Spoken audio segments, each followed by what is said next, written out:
अगर मेरे पास 1 करोड़ रुपए भी है तो मैं नोएडा में निवेश करूं, गुड़गांव में कहीं पेरिफेरल्स में निवेश करूं या फिर फरीदाबाद की तरफ रुख करूं। आज से 10-15 साल पहले जो फरीदाबाद का जो विजन था बिल्डर्स का, वो अफोर्डेबिलिटी के ऊपर था कि भाई जो लोग नोएडा गुड़गांव में प्रॉपर्टी नहीं परचेज कर पा रहे वो फरीदाबाद में आके प्रॉपर्टी लेते थे।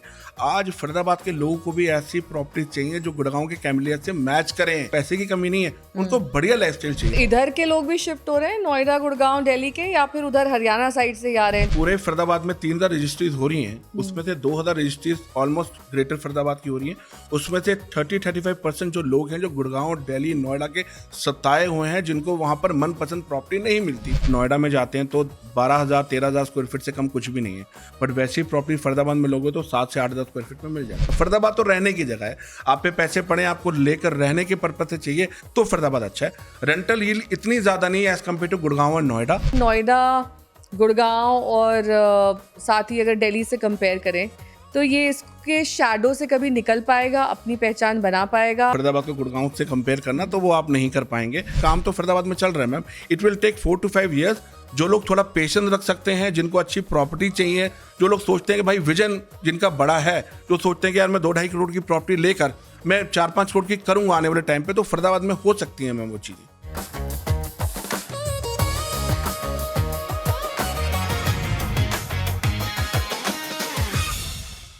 नमस्कार, हेलो, वेलकम। प्रॉपर्टी से फायदे यानी कि पीएसएफ के ब्रांड न्यू एपिसोड में आप सभी का स्वागत है। आपके साथ हूं मैं नेहा बाथम। जब हम दिल्ली एनसीआर की प्रॉपर्टी की बात करते हैं तो अक्सर नोएडा की चमक या फिर गुड़गांव की ऊंची इमारतों का शोर सुनाई देता है, लेकिन एक शहर ऐसा है जिसे अक्सर अंडररेटेड रखा गया है, वो है फरीदाबाद। आमतौर पर लोग इसे सिर्फ फैक्ट्रियों का शहर समझते हैं, लेकिन फरीदाबाद की असली कहानी जीरो से हीरो बनने की है। जी हाँ, पार्टीशन के बाद जब हजारों शरणार्थी यहाँ आए तो उनके पास ना घर था ना काम था, लेकिन उन्होंने अपने जज्बे से इस बंजर जमीन को उत्तर भारत का इंडस्ट्रियल पावर हाउस बना दिया। आज आलम यह है कि पूरे हरियाणा का करीब 50% इनकम टैक्स अकेले फरीदाबाद और गुरुग्राम से ही आता है। और एक समय ऐसा था जब एनसीआर में फरीदाबाद का नाम आते ही लोगों के दिमाग में फैक्ट्रीज, इंडस्ट्रियल एरियाज और कंपैरेटिवली सस्ते घर आते थे। लेकिन पिछले कुछ सालों में कहानी बदलती हुई दिख रही है। जेवर एयरपोर्ट की चर्चा है, आरआरटीएस की चर्चा है, फरीदाबाद नोएडा कनेक्टिविटी की चर्चा है, और ग्रेटर फरीदाबाद को लेकर तो दावा ये किया जा रहा है कि आने वाले सालों में ये एनसीआर का अगला ग्रोथ इंजन बन सकता है। लेकिन सवाल यही है कि क्या फरीदाबाद सच में बदल रहा है या फिर हम एक बार फिर वही सपना देख रहे हैं जो एनसीआर के कई इलाकों को सालों से बेचा जा रहा है। फरीदाबाद की ग्राउंड रियलिटी पर बात करने के लिए हमारे साथ विनोद कुमार कक्कड़ जी मौजूद हैं। विनोद जी, बहुत बहुत स्वागत है आपका। फरीदाबाद की हर बारीकी को हम आपसे ही समझेंगे, लेकिन शुरुआत करेंगे प्रॉपर्टी से फायदा में, जहां पर आपके फायदे की बात होगी। सबसे पहला सवाल मेरा विनोद जी आपसे यही है कि दिल्ली, नोएडा और गुरुग्राम के कंपैरिजन में फरीदाबाद को हम मैप पर कहाँ देखते हैं? इनके कंपैरिजन में फरीदाबाद का रियल एस्टेट मार्केट कहाँ तक पहुंचा है? मैम, अगर मैं फरीदाबाद की बात करता हूँ तो मेरे तरीके से, अगर और लोगों के तरीके से जो फरीदाबाद में रहते हैं उनके लिए सेंट्रल लोकेशन है। आज अगर आपको गुड़गांव जाना हो तो आपको 1 घंटे का ट्रैवल करना पड़ेगा, आज आपको दिल्ली जाना हो तो 1 घंटे का ट्रैवल करना पड़ेगा, नोएडा जाना हो 1 घंटे का ट्रैवल करना पड़ेगा। पर नोएडा से गुड़गांव ट्रैवल करना पड़े तो मैंने आपका एक पॉडकास्ट भी सुना तो उसने अपने बताया था कि अगर मुझे गुड़गांव से दिल्ली जाना है, नोएडा जाना है, तो मुझे 2-2.5 घंटे ट्रैवल करना पड़ता है। उसी चीज़ों को कम करता है हमारा फरीदाबाद। आज अगर मैं बात करता हूँ फरीदाबाद की, तो वो लोग पैसा यहाँ लगा रहे हैं, वो लोग यहाँ पर रह रहे हैं जिनको सारी जगहों पे रहना है, जिनको सारी जगह पे कम्यूट करना है। वो सबसे बेस्ट पार्ट है फरीदाबाद का। तो ये जर्नी अब तक की फरीदाबाद की कैसी रही है? क्योंकि पहले ये इंडस्ट्रियल टाउन माना जाता था, अब इसको लोग रेजिडेंशियल प्रॉपर्टी के लिहाज से देख रहे हैं। तो ये जो एक चेंज ऑफ सिनेरियो है, ये कैसे और कब हुआ है? मैम, अगर मैं 10 साल पहले की बात करूं तो फरीदाबाद में वही लोग आते थे जिनको अफोर्डेबिलिटी चाहिए थी, जो गुड़गांव में अफोर्ड नहीं कर पा रहे थे, जो नोएडा में अफोर्ड नहीं कर पा रहे थे, दिल्ली के जो लोग आते थे। तो एक अफोर्डेबिलिटी का एक टैग लगा हुआ था हमारे फरीदाबाद के ऊपर। आज लाइफस्टाइल के लिए भी लोग यहाँ पर आ रहे हैं, इंटीग्रेटेड सोसाइटीज़ भी यहाँ पर आ रही हैं हमारे पास, और ऐसे लोग यहाँ पर रहना पसंद कर रहे हैं जिनको एक्चुअल में क्वालिटी ऑफ लिविंग चाहिए, जिसको बड़े साइज़ के घर चाहिए, जिनको ऐसा एनवायरनमेंट चाहिए जो उनको गुड़गांव, दिल्ली, नोएडा में मिलता है। सेम एनवायरनमेंट हमको फरीदाबाद में भी आज के दिन में मिल रहा है। तो ये परसेप्शन कैसे बदला?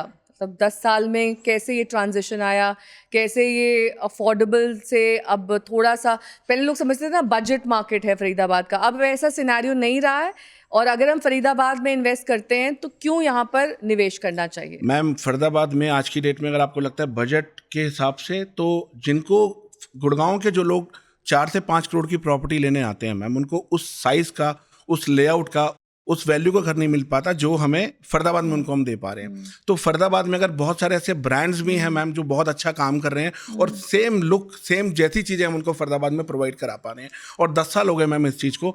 आज फरीदाबाद थोड़ा सा अलग हो गया मैम जब से मेट्रो कनेक्टिविटी आई है मैम। आज से 5-7 साल पहले जब बदरपुर तक, या 10 साल पहले जब बदरपुर तक मेट्रो थी, तो दिल्ली के लोगों को लगता था कि यार बदरपुर तक ही मेट्रो था। जब से बल्लभगढ़ आनी शुरू हुई है मेट्रो, या कनेक्टिविटीज आनी शुरू हुई हैं, या जब से हमारे पास ये आगरा का, सॉरी अपना ये जो दिल्ली मुंबई एक्सप्रेस वे वाला जब से बना है हमारा, तो उसके बाद लोगों की कनेक्टिविटी बहुत इजी हो गई है मैम। अब सफ़र बहुत इजी हो गया लोगों के लिए, और गुड़गांव वाले लोगों को आज की डेट में ऐसी लोकेशन चाहिए जहां पर उनको प्रॉपर्टी भी अप्रिशिएट हो, जिनका बजट 2-3 करोड़ का है, 2.5 करोड़ का है, वो लोग फरीदाबाद में आके पैसा लगा पा रहे हैं। तो greater Faridabad is the hot spot Faridabad ma'am सारा फरीदाबाद ही हॉट है, बट आज की डेट में लोग जो अफोर्ड कर पा रहे हैं ज़्यादा, वो ग्रेटर फरीदाबाद की प्रॉपर्टी। अगर ऐसा क्यों हुआ है और लोगों के दिमाग में परसेप्शन क्यों है कि वहां पर ज़्यादा अच्छा है निवेश? मैम एक तो रोड कनेक्टिविटी अच्छी हैं, दूसरी बात है रोड्स काफ़ी बड़ी हैं, अच्छे स्कूल्स आ गए, अच्छे हॉस्पिटल आ गए, अच्छी मार्केट्स आ गई हमारे पास, अच्छी बड़ी सोसाइटीज़ हैं। आजकल ग्रीन एरिया लोग डिमांड कर रहे हैं, जो कि गुड़गांव में आज की डेट में उसको कॉन्क्रीट सिटीज़ बोला जाता है मैम। गुड़गांव में एक मैं किसी का आर्टिकल पढ़ रहा था, जो गुड़गांव की जो सिटीज़ हैं उनको कॉन्क्रीट सिटीज़ बोला जाता है, वो अभी फरीदाबाद में नहीं है। अगर किसको पीसफुल एरियाज चाहिए तो वो फरीदाबाद ग्रीन है, मतलब ग्रीन एरियाज हैं। तो और कौन सी वो पॉकेट्स हैं फरीदाबाद में जिन्हें ग्रेटर फरीदाबाद के अलावा एक्सप्लोर करना चाहिए? मैम अगर आपको इंडिपेंडेंट घर चाहिए, हमारे पास 14 है, 15 है, 21 सेक्टर, 46 सेक्टर।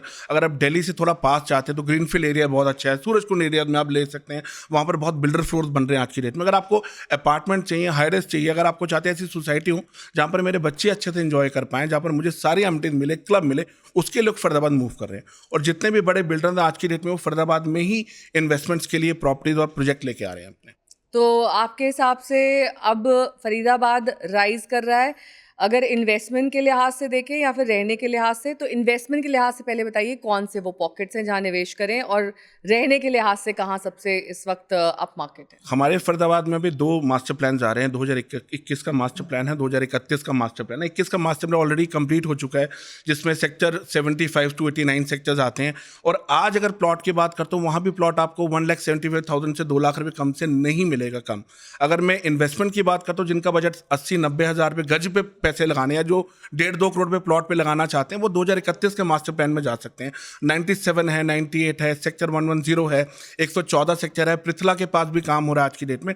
तो ये सब इन्वेस्टमेंट्स की जगहें हैं फरीदाबाद। तो 70 to 89 वाला जो सेक्टर है, नहर पार जिसे हम ग्रेटर फरीदाबाद कहते हैं, वहाँ पर लोग ज़्यादा निवेश कर रहे हैं, ये आप मानेंगे? तो वहाँ पर उस हिसाब से सुविधाएं भी बढ़ी हैं, या फिर सिर्फ एक हाइप है जिसको लेकर लोग वहाँ मूव इन कर रहे हैं और उसके बाद सुविधाओं का अभाव है? मैम अच्छी सुविधा क्या होती है? अगर आपको एक अच्छी सुविधा चाहिए तो एक अच्छी बड़ी मार्केट होनी चाहिए, ऑर्गेनाइज मार्केट होनी चाहिए। अच्छी सुविधा आपको चाहिए तो अच्छे स्कूल होने चाहिए। शिवनादर हमारे पास है, हमारे पास मनस्फीति स्कूल है, डीपीएस हमारे पास है, मॉडर्न डीपीएस है, एपीजे है, हर तरह के स्कूल हमारे पास है। अम्मा हॉस्पिटल पूरे एशिया का सबसे बड़ा हॉस्पिटल जो अब बन रहा है वो ग्रेटर फरीदाबाद में बन रहा है। इसके अलावा एकॉर्ड हमारे पास है, फोर्टिस हमारे पास है।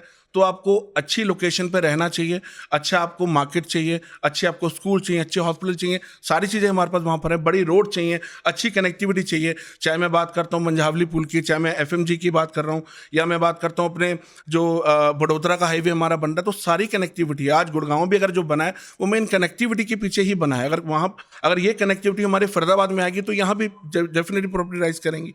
तो जो अब सोहना और फरीदाबाद को एक कॉरिडोर की तरह देखा जा रहा है, इस बात में कितनी रियलिटी है और कितना ये रियलिटी से या फिर दूर है? मैम पेरीफेरल कहा जाता था उसको गुड़गांव का पहले मैम। जो लोग गुड़गांव में अफोर्ड नहीं कर पाते थे वो लोग जाके सोना में पैसे लगाते थे मैम। और सोना कभी भी लोग के रहने के पर्पज से कभी अच्छा नहीं हुआ। अगर सपोज करो आप गुड़गांव, आप नोएडा में रहते हैं और आप अगर प्लान कर रहे हैं कि भाई सोना में जाके मैं रहूं और काम में नोएडा में करूं, तो आपके लिए मूव करना बहुत मुश्किल है, कम्यूट करना मुश्किल है। बट वो चीज़ें जो है हमारे फरीदाबाद बहुत ईजिली उनको पूरा कर रहा है मैम। आज की डेट में एक घंटा लगता है आपको नोएडा आने के लिए, और कुछ टाइम बाद जब मंझावली पुल हमारा बन जाएगा और कनेक्टिविटीज आएंगी, तब हम आधे घंटे के अंदर कनेक्ट करने लग जाएंगे उस जगहों से। तो इनके लिए ईजिली जो अप्रोचेबल है वो फरीदाबाद है एज कम्पेयर टू सोना। हाँ, सोना अप्रोचेबल हो सकता है गुड़गांव के लोगों के लिए, बट गुड़गांव से भी सोना उतना ही दूर है जितना फरीदाबाद से गुड़गांव दूर है। तो मैम उसके लिए तो मैनेज हो सकती हैं चीज़ें। लेकिन कौन से वो सेक्टर्स हैं फरीदाबाद के जिनको हम गुड़गांव से कंपेयर कर सकते हैं कि वो लेवल पहुंच चुका है? मैम गुड़गांव से तो आप कंपेयर नहीं कर सकते। अगर मैं बोलूँगा फरीदाबाद को गुड़गांव से कंपेयर करना, तो वो आप नहीं कर पाएंगे। बट हाँ, मैं कह सकता हूँ कि कुछ सेक्टर्स हैं फरीदाबाद के जो गुड़गांव के सेक्टर 82 से 95 को कंपेयर आप कर सकते हैं। रेट भी ऑलमोस्ट सेम ही है मैम। आप फरीदाबाद के 75 टू 89 सेक्टर्स हैं हमारे पास, जो कि उसी रेट में आपको मिलते हैं, बट उससे बेटर आपको लिविंग वहाँ पर मिल जाती है। रोड आपको अच्छी मिल जाती है, कनेक्टिविटीज अच्छी मिल जाती है। मैम गुड़गांव में अगर आप 2000 स्क्वायर फीट का घर आप लेते हैं तो एटलीस्ट आपको 2.5 से 3 करोड़ पे खर्चने पड़ते हैं। बट यहाँ पर ही 2000 स्क्वायर फीट का घर आपको 1.5 से 2.25 करोड़ में मिलता है। मैं एक सर्विस क्लास जिसकी सैलरी ही 30-40 लाख रुपए साल की है मैम, तो वो चाहता है कि मैं उसमें घर की ईएमआई भी दूं, बच्चों का फ्यूचर भी सिक्योर करूं, कम्यूट भी करूं, अपनी हॉलिडे भी प्लान करूं, तो पैसा भी बचा के रखूं। तो वो फरीदाबाद पूरा करता है मैम। मानेसर में लोग पैसा लगाते हैं आज की डेट में, मानेसर भी उतना ही दूर है जितना हमारा फरीदाबाद दूर है। अभी हाल में आपने एक न्यूज़ सुनी होगी कि फरीदाबाद से भी कनेक्टिविटी गुड़गांव की हो रही है, एलिवेटेड रोड बन रहा है। जब वो बन जाएगा मैम, ईजी हो जाएंगे ना चीज़ें। आज जितनी दूरी ग्रेटर नोएडा से नोएडा की है, उतनी दूरी ही हमारी फरीदाबाद से गुड़गांव की रह जाएगी, उतनी दूरी हमारी दिल्ली से फरीदाबाद की रह जाएगी। तो मेन तो कनेक्टिविटी है, मेन तो आपका टाइम कंज्यूमिंग है कि टाइम आप कितना कम लगा पा रहे हैं पहुंचने के लिए। तो फरीदाबाद एक सेंट्रल लोकेशन है मैम। मेरे पास एक आपको किस्सा बताता हूँ।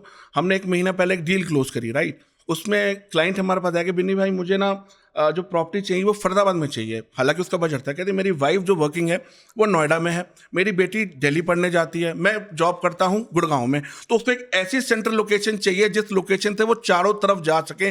तो Faridabad is the right place जहां से रह के वो चारों तरफ कम्यूट कर सकते हैं, और कम पैसों में अच्छी लिविंग के साथ, अच्छे एटमॉस्फेयर के साथ, जहां पर उनको एक अच्छी हैबिटेशन मिले, अच्छा उनको ग्रीनरी मिले, अच्छे ब्रांड मिले, सारी चीज़ों। तो फरीदाबाद ही मैम एक ऐसा बच्चा है जो, अगर आपने कभी सुना होगा कि क्लास में हमारे बहुत सारे बच्चे होते हैं, राइट। एक एवरेज बच्चा होता है जो पढ़ाई लिखाई में ठीक ठीक होता है मैम, वो कभी भी नोटिसेबल नहीं होता। जब रिजल्ट आने वाला होता है वो टॉप कर जाता है, या वो टॉप 10 में आता है, वो ही फरीदाबाद है, टॉपर बच्चा है जिसको हम कम आंक रहे हैं। लेकिन इसकी ग्रोथ स्टोरी में अक्सर जेवर एयरपोर्ट का नाम आता है। तो ये नैरेटिव सही है या फिर सिर्फ एक मार्केटिंग स्ट्रैटेजी है? मैम जेवर एयरपोर्ट को आप 100% फरीदाबाद से कनेक्ट नहीं कर सकते हैं मैम। जेवर एयरपोर्ट की कनेक्टिविटी का जो मेन प्रॉफिट मिलेगा वो मिलेगा मैम हमारे नोएडा को, वो हमारे मिलेगा यमुना एक्सप्रेसवे को। हाँ, आप कह सकते हैं कि फरीदाबाद से जेवर एयरपोर्ट की 35-40 मिनट की कनेक्टिविटी हो जाएगी, जो अभी 2 घंटे लगते हैं आपको पहुंचने के लिए। मैं आपको उसको 100% नहीं बोलूंगा, बट 20-30% जरूर फर्क आएगा इस चीज को लेकर। तो ये सस्ता विकल्प हम नोएडा गुड़गांव का माने, या फिर अब ये बदल रहा है पूरा? सस्ता नहीं बोल सकते मैम, वैल्यू फॉर मनी बोल सकते हैं। ये वैल्यू फॉर मनी अगर स्क्वायर फीट के हिसाब से देखें, आपके अगर ग्रेटर फरीदाबाद की बात कर ले तो क्या रेट चल रहे हैं? मैम अभी अगर आप पुरानी प्रॉपर्टीज की बात करते हैं जो रीसेल में आती है, जिसको सेकेंडरी मार्केट में बोलते हैं, तो वो 7,000 टू लेकर 10,000 रुपये स्क्वायर फीट में मिलती हैं, राइट। जो कि अच्छी सोसाइटीज़ हैं, क्योंकि आज से 10-15 साल पहले जो फरीदाबाद का जो विजन था बिल्डर्स का, वो अफोर्डेबिलिटी के ऊपर था कि भाई जो लोग नोएडा गुड़गांव में प्रॉपर्टी नहीं परचेस कर पा रहे, वो फरीदाबाद में आके प्रॉपर्टी लेते थे। आज फरीदाबाद के लोगों को भी ऐसी प्रॉपर्टी चाहिए जो गुड़गांव के कैमिलियत से मैच करें, जो वहाँ के और ब्रांड से मैच करें। क्योंकि फरीदाबाद के, आपने ही बताया मैम कि पूरे हरियाणा का सबसे ज़्यादा रेवेन्यू 2 ही सिटीज़ देती हैं, जिसमें पहला नंबर गुड़गांव का आता है, दूसरा नंबर हमारे फरीदाबाद का आता है। तो पैसे की कमी नहीं है, उनको बढ़िया लाइफस्टाइल चाहिए मैम, तो वो हमारा फरीदाबाद पूरा कर रहा है उनको अच्छे तरीके से। हमारे पास ऐसी तो इधर के लोग भी शिफ्ट हो रहे हैं नोएडा गुड़गांव दिल्ली के, या फिर उधर हरियाणा साइड से ही आ रहे हैं जो पहले कहीं स्मॉल टाउन्स में रहते थे, वो अब फरीदाबाद को एक सिटी के विकल्प में देख रहे हैं? मैम अगर आप सर्वे थोड़ा करेंगे तो अगर पूरे फरीदाबाद में 3,000 रजिस्ट्रीज हो रही हैं, उसमें से 2,000 रजिस्ट्रीज ऑलमोस्ट ग्रेटर फरीदाबाद की हो रही हैं। उसमें से 30-35% जो लोग हैं जो गुड़गांव, दिल्ली, नोएडा के सताए हुए हैं, जिनको वहाँ पर मनपसंद प्रॉपर्टी नहीं मिलती, जिनकी 5 लोगों की फैमिली है, जो दिल्ली में दो भाइयों का बंटवारा हुआ प्रॉपर्टी बेच के आए, उनके बाद 2.5 करोड़ की प्रॉपर्टी बिकी, तो वो कहाँ लेंगे? गुड़गांव में तो डीलर एंटरटेन ही नहीं करेगा उनको 2.5 करोड़ में। सर है ही नहीं ऑप्शन मेरे पास। वो लोग फरीदाबाद में आते हैं, प्रॉपर्टी लेते हैं, अच्छा लिविंग स्टैंडर्ड मेंटेन करते हैं, उन पे पैसे भी बचते हैं और वो कुछ और इन्वेस्टमेंट भी कर सकते हैं। बात अब करते हैं कि सर्कल रेट्स हाल ही में 15 से 75% गवर्नमेंट ने बढ़ाए हैं। ये गवर्नमेंट पॉलिसी की या फिर इंक्रीज्ड जो है डिमांड थी उसकी वजह से सर्कल रेट्स बढ़ने में आए? मैम सर्कल रेट अगर 75% बढ़ा है तो टोटल आप ये मान के चलिए कि गवर्नमेंट भी देखती है इस चीज़ को कि प्रॉपर्टी की, देखो वैल्यूएशन तो हर कोई लगाता है मैम प्रॉपर्टी के ऊपर। आज अगर किसी की प्रॉपर्टी का सर्कल है सपोज 3000 स्क्वायर फीट का है, बट वो जो रीसेल में जा रही है, वो जो बिक रही है वो 6 से 7,000 स्क्वायर फीट में बिक रही है, तो गवर्नमेंट भी चाहती है जो 75% जो पैसा चार्ज कर रहे हैं, जो हम स्टैम्प ड्यूटी में ले रहे हैं, उस पर भी इंक्रीमेंट होना चाहिए मैम। बट उसका ऐसा नहीं कि प्रॉपर्टी 75% बढ़ गई है, जो 6% 5% जो टोटल वैल्यू का हम सर्कल रेट था उसका 75% बढ़ा है। सपोज करो किसी की 6 लाख की ड्यूटी आती है, 6 लाख की ड्यूटी के ऊपर 75% बढ़ा है मैम। तो ये जो आप यूजर्स बता रहे हैं जो बढ़ रहे हैं लगातार फरीदाबाद की प्रॉपर्टी के, ये किस टाइप की प्रोफाइल के लोग हैं? एंड यूजर्स, इन्वेस्टर्स, एनआरआई या फिर दिल्ली गुड़गांव से शिफ्ट होने वाले ये बायर्स हैं? Genpact, Deloitte, HCL, NHPC, NTPC, defence, pharmaceutical owner, businessman हो गए, आपके हर तरह के लोग। मैम हमारे पास ऐसी ऐसी प्रोफाइल्स हैं, मैं शायद नहीं बता सकता, वो चाहते हैं फरीदाबाद में ही रहना मैम। आज की डेट में मैम देखो, अगर आप पूरे एनसीआर का अगर सिनेरियो देखेंगे कि हर किसी का पैकेज कितना है, तो किसी का पैकेज जो आप रफली एवरेज निकालेंगे तो 25 to 30 लाख का पैकेज आता है मैम। तो उनके लिए फरीदाबाद ही सुटेबल प्लेस बनती है मैम। और आज अगर आप एक बिल्डर फ्लोट पर्सनली भी देखने आएंगे मैम, अगर आपको कोई बिल्डर फ्लोट पसंद आ गया और महीने बाद उसकी डील करने जाएंगे, वो अवेलेबल ही नहीं होगा ना। तो मैम इसका मतलब डिमांड भी है गुड़गांव के लोगों की, फरीदाबाद के लोगों की, नोएडा के लोगों की, हर जगह के लोग यहाँ के पैसा लगा रहे हैं मैम। और अगर बात की जाए फरीदाबाद में, पहले ये पहचान थी उस जगह की कि वहां पर सिर्फ बिल्डर फ्लोर्स बिकते हैं, तो अब builder floor versus high rise apartments, किसको ज्यादा वेटेज दिया जा रहा है, या फिर अभी भी वही परसेप्शन बना हुआ है फरीदाबाद करें बिल्डर फ्लोर्स वहां की पहचान? मैम ये तो पर्सनल बंदे की चॉइस के ऊपर होता है मैम। मुझे ऐसा लगता है कि बिल्डर फ्लोर में आपको बड़ा स्पेस ज़्यादा मिल जाता है मैम, बट वहाँ पर सिक्योरिटी नहीं होती है। कुछ लोग चाहते हैं कि भाई एक लैंड है, सपोज मैंने 300 गज का प्लॉट लिया, 300 गज के प्लॉट में पूरे हमारे फरीदाबाद में आप 4 फ्लोर बना सकते हैं मैम, तो उसका 25% का शेयर होल्डर वो हो गया। और अगर कुछ लोग जो चाहते हैं कि भाई मुझे एमिनिटीज अच्छी चाहिए, मुझे क्लब अच्छा चाहिए, मुझे अच्छी सराउंडिंग चाहिए, मुझे पार्क होने चाहिए, बच्चों के लिए एक्टिविटीज़ होनी चाहिए, तो उसके लिए वो अपार्टमेंट चूज़ करते हैं। बट अगर आप देखेंगे तो बिजनेसमैन जो लोग ज़्यादा होते हैं वो पसंद करते हैं बिल्डर फ्लोर, बट जो लोग सर्विस क्लास लोग होते हैं, जिनको अपने घर में बच्चे छोड़ के जाने हैं या जिनके मदर घर पे रहते हैं, उनके लिए अपार्टमेंट ज़्यादा सुटेबल है, क्योंकि सिक्योरिटी ज़्यादा अपार्टमेंट में रहती है। क्या फरीदाबाद में रहकर आपको कभी ये महसूस हुआ कि कई सारे अनाउंसमेंट किए जाते हैं लेकिन वो ज़मीनी स्तर पर कभी आते नहीं हैं, सिर्फ इन्वेस्टर्स को अट्रैक्ट करने के लिए, बायर्स को अट्रैक्ट करने के लिए, और गुड़गांव की arrow city type of announcements भी वहाँ पर हुए हैं, वो कितने कारगर साबित होंगे इस जगह के लिए? मैम अभी फरीदाबाद को जो वापस से खड़ा हुआ है 10 से 12 साल ही लगे हैं मैम।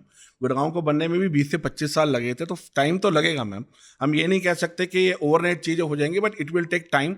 और गवर्नमेंट भी तभी एक्टिव होती है जब हैबिटेशंस आती हैं, लोग आना शुरू होते हैं। तो फरीदाबाद में जैसे जैसे लोग आ रहे हैं, जैसी जैसी डिमांड हो रही है, पहले इतने अच्छे स्कूल हमारे ग्रेटर फरीदाबाद में नहीं थे, आज अच्छे स्कूल वहाँ पर आ रहे हैं, अच्छी रोड आ रही है, अच्छी कनेक्टिविटी आ रही है, लाइटिंग अच्छी आ रही है, सारी अच्छी चीज़ें आ रही हैं, तो उसके लिए भी लोग यहाँ पर आ रहे हैं मैम। ग्रेटर फरीदाबाद अगला गुड़गांव बन सकता है, लेकिन इसमें कितना वक्त लग सकता है? एक टेंटेटिव आइडिया अगर आप हमारे दर्शकों को दे सकें। मैम गुड़गांव बनने के लिए सबसे पहले यहाँ पर जॉब्स आने चाहिए, वाइट कॉलर, जो हमारे फरीदाबाद में नहीं है।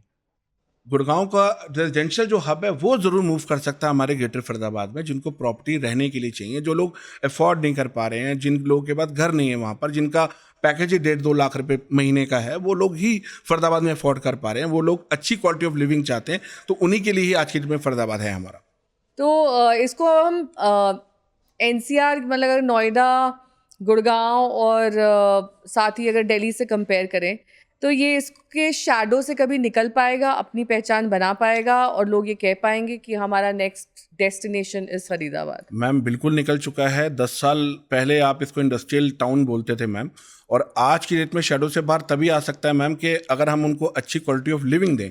फरीदाबाद के लोगों को आज पता लग गया है, या गुड़गांव के लोग जब भी फरीदाबाद को देखने आ रहे हैं या नोएडा के लोग आ रहे हैं, जब वो एंटर करते हैं तो उनको ऐसे ही फील होता है कि गुड़गांव के सेक्टर 82 से 95 सेक्टर जैसे ही है, ये भी उतना ही टाइम लगता है। उस सेक्टर से अगर आपको इफ्को चौक आना है या आपको डीएलएफ आना है, गोल्फ कोर्स रोड पे आना है, तो आपको गोल्फ कोर्स रोड आना है तो भी आपको 50-60 मिनट लगते हैं आने के लिए। उतना ही टाइम हमारे फरीदाबाद से भी लग रहा है मैम। और अगर एलिवेटेड, मैंने पहले बताया, अगर हमारे रोड्स वैसे बन गए, जो कि अभी आपने शायद न्यूज़ सुनी होगी कि NIT 3 में अभी शायद कुछ तोड़फोड़ भी हुई है रोड्स बनाने के लिए, रोड चौड़ी हो रही हैं, एलिवेटेड रोड्स आ रहे हैं, तो मैम काम तो फरीदाबाद में चल रहा है ma'am. It will take 4 to 5 years। जो लोग थोड़ा पेशेंस रख सकते हैं, जिनको अच्छी प्रॉपर्टी चाहिए, जो लोग सोचते हैं कि भाई विजन जिनका बड़ा है, जो सोचते हैं कि यार मैं 2-2.5 करोड़ की प्रॉपर्टी लेकर मैं 4-5 करोड़ की करूंगा आने वाले टाइम पे, तो फरीदाबाद में हो सकती हैं मैम वो चीज़ें। तो 2026 से 2030 तक का आउटलुक क्या रहने वाला है फरीदाबाद की प्रॉपर्टी के लिए, और कौन कौन से वो बड़े प्रोजेक्ट्स आ रहे हैं जिस पर लोगों की नज़र रहे और वो उसमें निवेश कर सकते हैं? मैम बहुत सारे ब्रांड्स काम कर रहे हैं, जैसे ओमेक्स काम कर रहा है वहाँ पर, RPS है, अभी न्यूलिव ने कुछ प्लॉटिंग निकाली। मैम अफोर्डेबिलिटी की बात करता हूँ, अभी 20-25 दिन की बात है, सेम डे में 250 प्रॉपर्टीज सोल्ड आउट हुई हैं, और पर प्लॉट की जो वैल्यू है 4.5 करोड़ की है मैम। तो अफोर्डेबिलिटी की दिक्कत फरीदाबाद में नहीं है मैम। और बात करते हैं कि 10 साल बाद या 5 साल बाद हमारा फ्यूचर कैसा है मैम, तो गुड़गांव में तो लैंड बची ही नहीं है ना, आपको आउटस्कट में ही जाना पड़ेगा, आपको पेरिफेरल जगह पे ही जाना पड़ेगा। फरीदाबाद में आज भी ऐसे सेक्टर्स हैं जो कि आपको उतना ही रिटर्न दे सकते हैं जितना आप गुड़गांव में एक्सपेक्ट कर रहे हो, तो वो रिटर्न मिलेंगे आपको। गुड़गांव में आपको एक प्लॉट लेने के लिए 8 से 10 करोड़ पे लगाने पड़ते हैं, तब जाके डबल कब होगा मैम, उसके लिए 10 साल वेट करना पड़ेगा। 8 करोड़ की प्रॉपर्टी 16 करोड़ की होने के लिए 10 साल लगेंगे, बट यहाँ की 4 करोड़ की प्रॉपर्टी 8 करोड़ की होने में टाइम नहीं लगेगा, क्योंकि उनको पता है कि 4 करोड़ में गुड़गांव में कुछ नहीं आता। तो अगर मल्टीप्लाई करना है तो उधर इन्वेस्टमेंट के लिहाज से करें। मैम आप 3 साल अगर का, मेरे पास 1 करोड़ रुपए भी है तो मैं नोएडा में निवेश करूं, दिल्ली में तो उसमें हार्डली कुछ आएगा, या गुड़गांव में कहीं पेरिफेरल्स में निवेश करूं, या फिर फरीदाबाद की तरफ रुख करूं? मैम अगर आप बिना बायस के बताइएगा। हाँ, क्योंकि मैम नोएडा देखो पहली पसंद है लोगों की मैम। जिन लोगों को 1 करोड़ के अंदर प्रॉपर्टी चाहिए वो जरूर लेते हैं, बट 1 करोड़ की प्रॉपर्टी लेने के बाद प्रॉपर्टी ले ली, आपको प्रॉपर्टी ऐसी बनानी है मैम जो आपकी एप्रिशिएटिंग एसेट हो, डेप्रिशिएटिंग एसेट ना हो। एसेट्स होने चाहिए। प्रॉपर्टी ऑलवेज जो इन्वेस्ट करते हैं वो एसेट्स में लगाते हैं। तो फरीदाबाद के अंदर अगर आप 1 करोड़ पे इन्वेस्ट करते हो, जो अगर आप 3-4 साल का सिनेरियो देखो, तो 1 करोड़ की प्रॉपर्टी 3-4 साल में 2 टाइम 3 टाइम हुई है।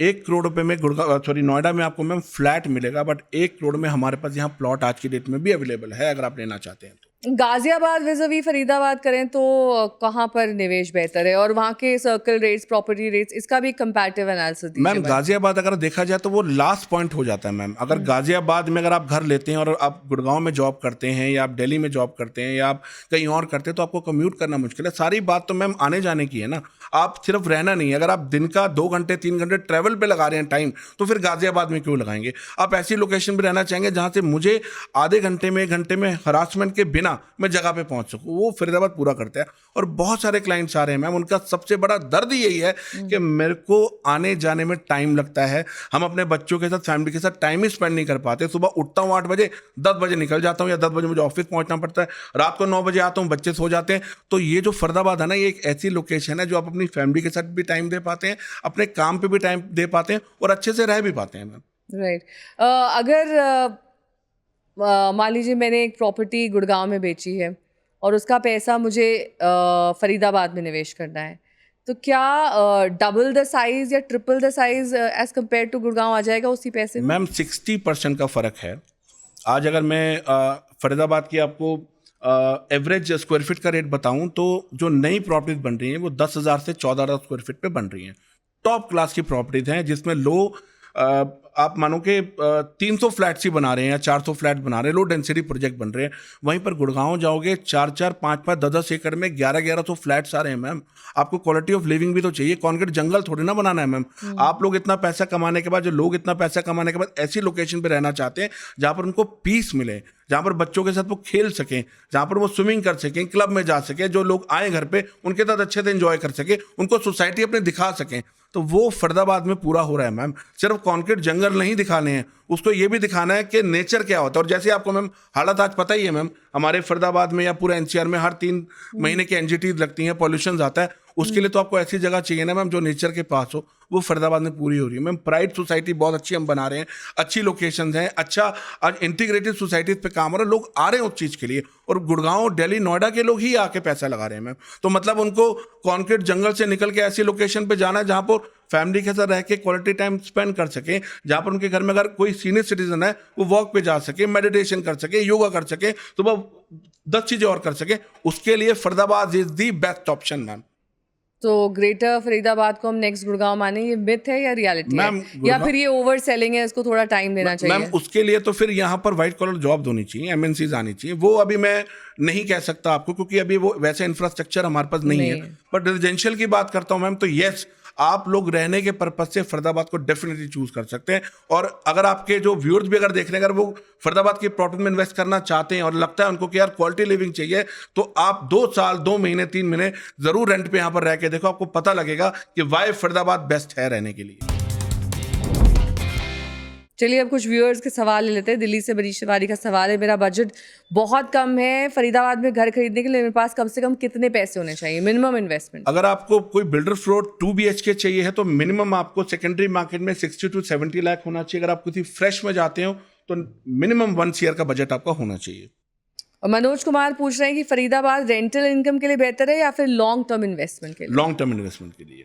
और ये आप क्यों इस आधार पर कह रहे हैं? मैम रेंटल इनकम तभी होता है जब वहां पर बाहर के लोग बहुत रहने आते हैं। वैसा काम गुड़गांव और नोएडा कर रहा है, फरीदाबाद नहीं कर रहा। फरीदाबाद तो रहने की जगह है, आप पे पैसे पड़े, आपको लेकर रहने के पर्पज से चाहिए तो फरीदाबाद अच्छा है। रेंटल यील्ड इतनी ज्यादा नहीं है एज कम्पेयर टू गुड़गांव और नोएडा। अगर आप यहाँ पर 1.5-2 करोड़ का कोई बिल्डर फ्लोर लेते हैं तो मान के चलिए 35-40 हज़ार से ऊपर का रेंटल नहीं आएगा। बट यस, अगर आपको रहने के पर्पज से चाहिए तो Faridabad is the best option. तो 35-40 हज़ार भी ओके है ना, नोएडा में भी यही रेट्स है जो आप किसी फिर तो मैम आपने आंसर दे दिया। 3 BHK प्लस 3+1 में भी 40,000 के अराउंड ही रेंटल्स हैं। Ma'am 3 BHK affordable 645 square feet में भी बनता है और 3 BHK 2,500 स्क्वायर फीट में भी बनता है। मैं 3 BHK की बात कर रही हूँ, करीब 1250 स्क्वायर फीट। 1250 स्क्वायर फीट तो 3+1 में आपको अमूमन 35 to 40,000 ठीक है मैम।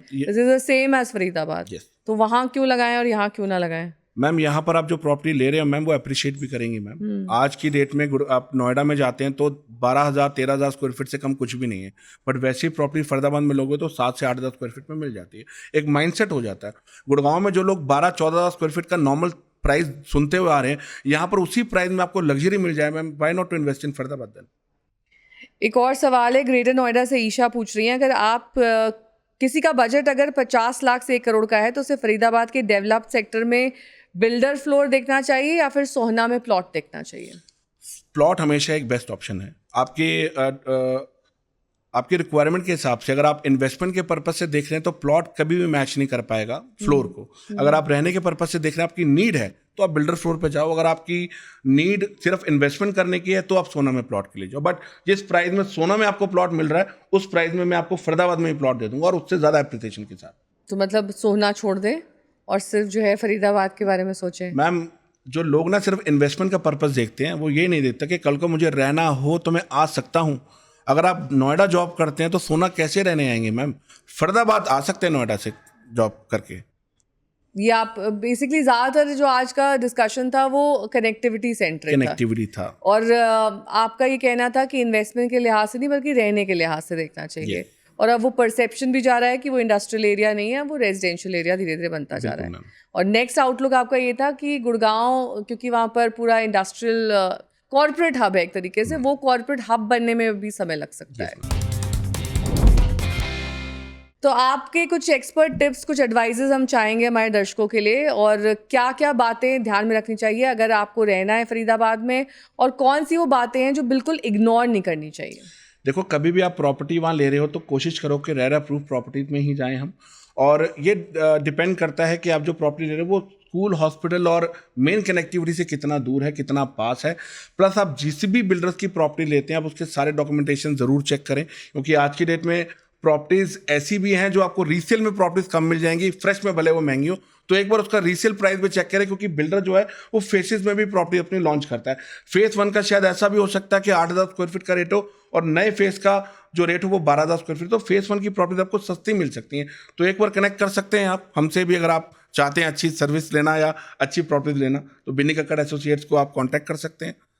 और आपको जो कांटेक्ट नहीं करे वो क्या करे? मैम फिर वो आपको कांटेक्ट कर सकते हैं, वो डायरेक्टली जा सकते हैं। मैम फरीदाबाद बहुत बड़ी मार्केट है, बहुत सारे बिल्डर्स बैठे हैं, बहुत सारे ब्रोकर्स बैठे हैं, अच्छे अच्छे गाइड करने के लिए बैठे हैं। बट समटाइम्स ये आपने बात बहुत अच्छी कही है, क्योंकि समटाइम्स इतने सारे लोगों का एक बार मार्केट में पता चल जाता है कि आप you are looking out for property, इतने सारे ब्रोकर्स का फ़ोन आने लगता है कि आपको मालूम नहीं चलता कि whom to go for, which one to trust, and किसके साथ आप बेटर तरीके से, ट्रांसपेरेंट तरीके से, जिसमें वो आपके फ़ायदे का भी ध्यान रखे, उसका तो फ़ायदा है ही, वो आपसे ब्रोकरेज लेगा, लेकिन आपके फ़ायदे का भी थोड़ा ध्यान रखें, क्योंकि कई बार ये सब बड़े इंटरकनेक्टेड से और आपको एक मेस सा फील होता है कि वो ब्रोकर उसको जानता है, उसने उसको कहा, उसने उसको कहा, कई फ़ोन आने लगते हैं, फिर देन यू गेट कन्फ्यूज्ड। उस चीज़ से कैसे बचें? देखो, सबसे पहले कि आप जब भी किसी को कॉल करते हैं तो आप बहुत सारे ब्रोकर्स को, ज़्यादा ब्रोकर्स को कॉल करेंगे तो आप अपनी लीड ही खराब करेंगे, उससे प्रॉपर्टी का रेट ही बढ़ जाता है।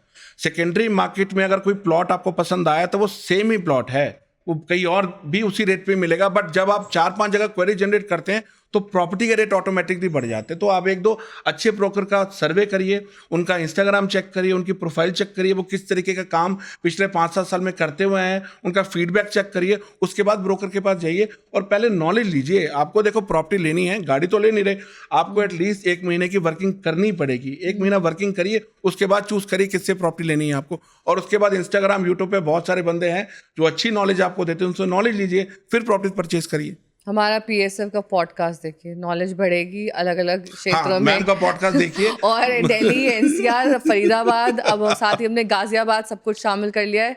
इस पॉडकास्ट को देखते रहिए, कई बार हो सकता है कि आपको ब्रोकर की भी जरूरत ना पड़े।